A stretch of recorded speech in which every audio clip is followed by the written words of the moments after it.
हृदय की बात तुमसे कहते हैं, पता नहीं कैसी कृपा हुई धाम की कि राधा नाम का महत्व और परिचय मिल गया। अमोघ, जिनको सुनकर भी राधा नाम में रति नहीं हो रही तो ऐसा समझ लो पाए रतन चीन्यो नहीं, दीन्यो करते डाल ये माया श्री कृष्ण की मोहे सब संसार। बोले जिनको श्यामा श्याम की कृपा प्राप्त हो गई उसकी पहचान क्या है? निशिवासल रसनारट रस में राधा राधा नाम, राधा राधा नाम, श्वास प्रश्वास राधा राधा राधा राधा। ये सिद्धि है, साधना नहीं राधा नाम। ये स्वयं हरि जपते हैं, ये परम सिद्ध वस्तु है, बड़ा विद्या है। जिसको राधा नाम रटने का सौभाग्य मिल गया, बड़ा विद्या है।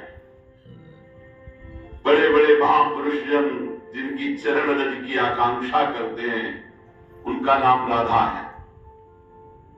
किशोरी मोही अपनी कर लीजिए और दे कछ भावत नाही, वृंदावन रज दीजिए, क्योंकि इस रज के प्रभाव से ही राधा राधा हम बोल पाएंगे।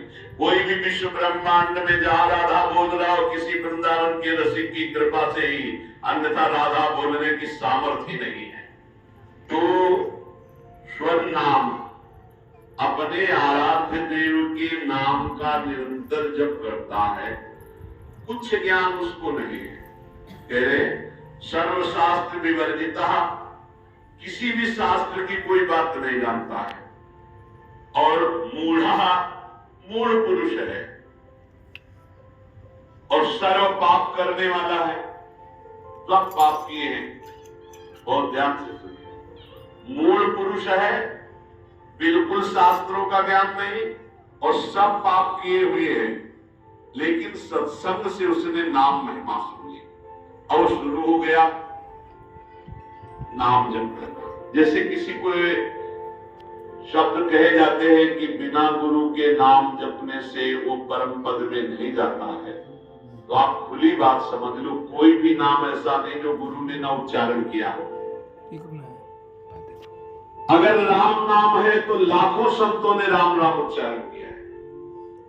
सुन लो कहीं से भी और मान लो कि ये गुरु के मुख से ही आ रहा है।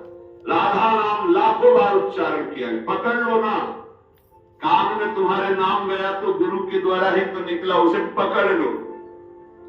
अब पकड़ो ना तो कान फुकवा के भी थोड़ी भगवान मिल जाएंगे। अगर आप पकड़ लो तो बात पकड़ने की बात है। तो बोले स्वर्ण नाम स्मरणान। अब उसने नाम पकड़ लिया। भाई हम ज्यादा पढ़े लिखे नहीं, हमको कोई शास्त्र का ज्ञान नहीं, बहुत पापाचरण हुए, हम तो मूढ़ बुद्धि।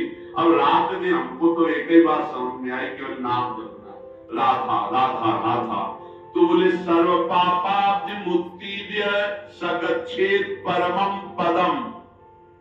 वह समस्त पापों से मुक्त होकर परम पद को भगवत प्राप्ति हो जाएगी।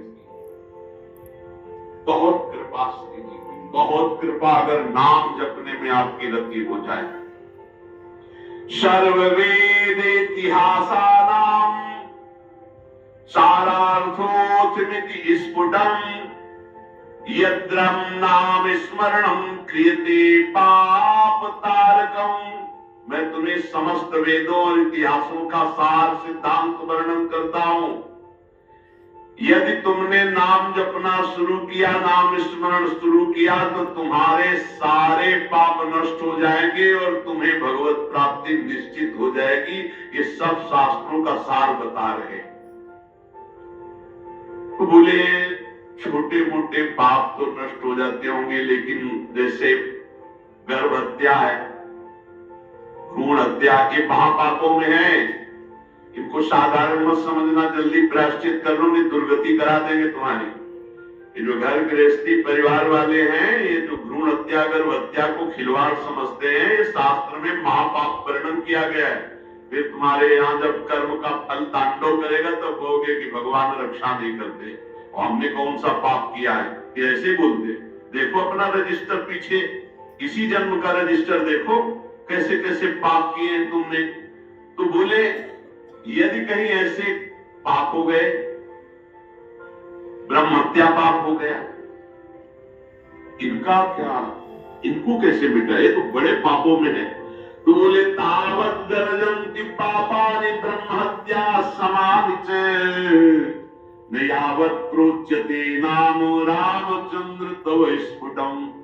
हे प्रभु, जब तक उसने आजीवन नाम जपने का नियम नहीं लिया तभी तक ये पाप उसका सर्वनाश करने पर तुल जाएंगे। और जहां निश्चय लिया कि आपसे एक भी श्वास नाम के बिना, तो उसे और कोई प्रायश्चित करने की जरूरत नहीं। नाम संकीर्तनम यस्य सर्व पाप प्रणाशनम, सारे पापों से उसकी मुक्ति मिल जाएगी। बोले त्वन्नाम गर्जनम श्रुत्वा महापातक कुंजराः पलायन्ते महाराज कुत्रचित् स्थान लिप्सया।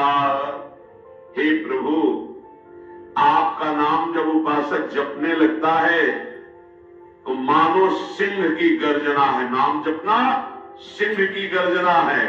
तो महापातक गजराज है।